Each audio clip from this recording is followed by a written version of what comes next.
ಶಿಡ್ಲಘಟ್ಟಕ್ಕೆ ಸಂಬಂಧಿಸಿದಂತೆ ಜಂಗಮಕೋಟೆ ಹೋಬಳಿಯ ರೈತರು KEDB ಆಗ್ಬೇಕು ಬೇಡ ಅನ್ನೋದು ಪರ ವಿರೋಧ ನಡೀತಾ ಇದೆ. ಜಿಲ್ಲಾಧಿಕಾರಿಗಳ ಮುಂದೆನೆ ಆಫೀಸ್ ಮುಂದೆನೆ ಪ್ರತಿಭಟನೆಗಳಾಗ್ತಾ ಇದೆ. ಅದ್ರ ಬಗ್ಗೆ ತಾವು ಹೇಳೋದಾದ್ರೆ ಸರ್?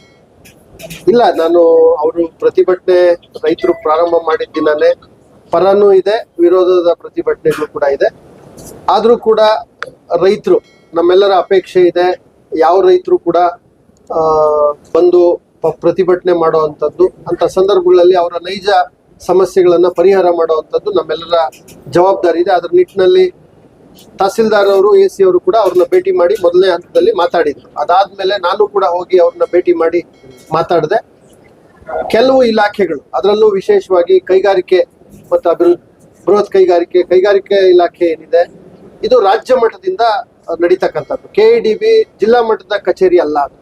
ರಾಜ್ಯದಲ್ಲಿ ಕೈಗಾರಿಕೆ ಅಭಿವೃದ್ಧಿ, ಯುವಕರಿಗೆ ಅವರಿಗೆ ಒತ್ತಾಸೆಯಾಗಿ ನಿಲ್ಲುವಂಥದ್ದು ಹಿನ್ನೆಲೆಯಲ್ಲಿ ಅವರು ಭೂಸ್ವಾಧೀನವನ್ನ ಮಾಡ್ತಾ ಇರ್ತಾರೆ.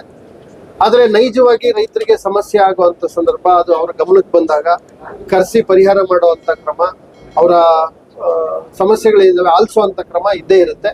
ಈಗಾಗಲೇ ಈ ಸಮಸ್ಯೆ ಎಸ್ಪೆಷಲಿ ನಿಮ್ಮ ಶಿಡ್ಲಘಟ್ಟದಲ್ಲಿ ಜಂಗಮಕೋಟೆನಲ್ಲಿ ಆಗ್ತಾ ಇರುವಂಥದ್ದು ಈಗಾಗಲೇ ಕಳೆದ 1.5-2 ವರ್ಷದಿಂದ ಈ ಸಮಸ್ಯೆ ಇದೆ. ಅದೇ ಜಮೀನಿಗೆ ಸಂಬಂಧಪಟ್ಟಂತೆ ಹೋರಾಟಗಳು ನಡೀತಾ ಇದ್ದಾವೆ.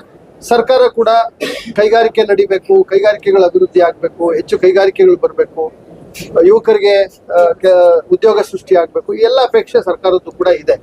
ನಾನು ಕೂಡ ಅವರ ಭಾವನೆಗಳನ್ನ ಸರ್ಕಾರದ ಗಮನಕ್ಕೆ ತಂದಿದ್ದೀನಿ. ಅದೇ ರೀತಿ ಕೆಲವು ರೈತರು ಮುಂದೆ ಬಂದು ಸ್ವಯಂ ಪ್ರೇರಿತರಾಗಿ ನಾವು ಕೊಡ್ತೇವೆ, ನಮ್ಗೆ ಒಳ್ಳೆ ಕಾಂಪನ್ಸೇಷನ್ ಕೊಡಿ, ನಮ್ಗೆ ಯಾವುದೇ ಲಾಸ್ ಆಗದಂತೆ ನೈಜ ಮಾರುಕಟ್ಟೆ ದರವನ್ನ ನಮಗೆ ಕೊಡಿ ಅನ್ನೋ ಮನವಿಯನ್ನ ಕೊಟ್ಟಿದ್ದಾರೆ. ಅದನ್ನ ಸರ್ಕಾರ ಪರಿಗಣಿಸುವಂತದಲ್ಲಿ ಅದು ಕೂಡ ಇದೆ. ಸೊ ಹಾಗಾಗಿ ಇದು ಪರ ವಿರೋಧ ಎರಡೂ ಕೂಡ ಇದೆ. ಜಿಲ್ಲಾಧಿಕಾರಿಯಾಗಿ ನಾನು ವಿನಂತಿ ಮಾಡೋದು ರೈತರಲ್ಲಿ, ಅವರ ಭಾವನೆಗಳೇನಿದಾವೆ ಅದನ್ನ ನಾವು ಸರ್ಕಾರಕ್ಕೆ ತರ್ತೀವಿ. ಅವರು ಕೂಡ ಒಂದು ಸಮಯವನ್ನ ತೆಗೆದುಕೊಂಡು ಸಂಬಂಧಪಟ್ಟ ಇಲಾಖೆಯ ಮಾನ್ಯ ಸಚಿವರು ಅಥವಾ ಹಿರಿಯ ಅಧಿಕಾರಿಗಳನ್ನ ಭೇಟಿ ಮಾಡಬೇಕಾಗುತ್ತೆ. ಸೊ ಅದನ್ನು ಕೂಡ ನಾನು ಅವರಿಗೆ ಸೂಚನೆ ಕೊಟ್ಟಿದ್ದೀನಿ. ಇಷ್ಟು ಅದಕ್ಕೆ ಸಂಬಂಧಪಟ್ಟಂತೆ ನಮ್ಮ ಹಂತದಲ್ಲಿರ್ತಕ್ಕಂಥ ಕ್ರಮ. ಸರ್, ಈಗ ಜಿಲ್ಲಾಧಿಕಾರಿ